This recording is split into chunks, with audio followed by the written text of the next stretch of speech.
Et vous a Ce monsieur interpellé? ne connaît pas bien mon animal d'une part. Ensuite, il a déclaré que c'était la vedette de mon film, mais pas du tout. C'était un ourson qui a dû être récupéré par le film, qui n'est Mhm. jamais, je crois qu'il n'a jamais tourné. J'étais un peu fâché qu'on dise que ce soit la vedette du film. La vedette du Mhm. film s'appelle Douce.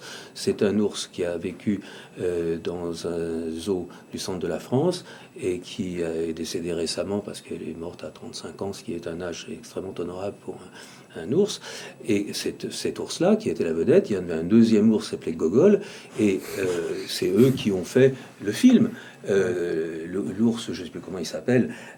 Alors, si vous voulez, ce que la société de production a fait, qui était c'est Claude Berry, c'est que quand nous avons d'abord accepté des ours qui étaient envoyés par les zoos, car leur maman, ours, ne voulait pas les élever, ne voulait pas les allaiter, Mhm. et souvent les mangeait. Alors le monde est cruel, mais il y a beaucoup d'animaux qui refusent tout simplement leur maternité.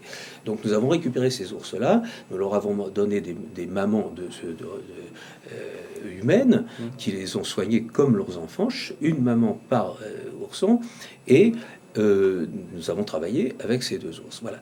Alors que ensuite, lorsque nous avons pris tout de suite contact avec des zoos, pas moi, hein, c'est les gens de la production qui ont pris contact avec des zoos, tous agréés par le ministère de l'Agriculture, et des eaux extrêmement honorables et respectables. Euh, les animaux nés en captivité ne peuvent pas être mis dans la vie sauvage. Mhm. C'est extrêmement compliqué parce qu'ils ne savent pas se battre, ils ne savent pas, ils n'ont pas appris. Donc on ne peut pas libérer un ours comme ça, le mettre où? Au parc Ouais. Monceau, ou mais même dans les Pyrénées, vous voyez bien les drames que ça fait, et que les chasseurs sont prêts à dégommer les ours.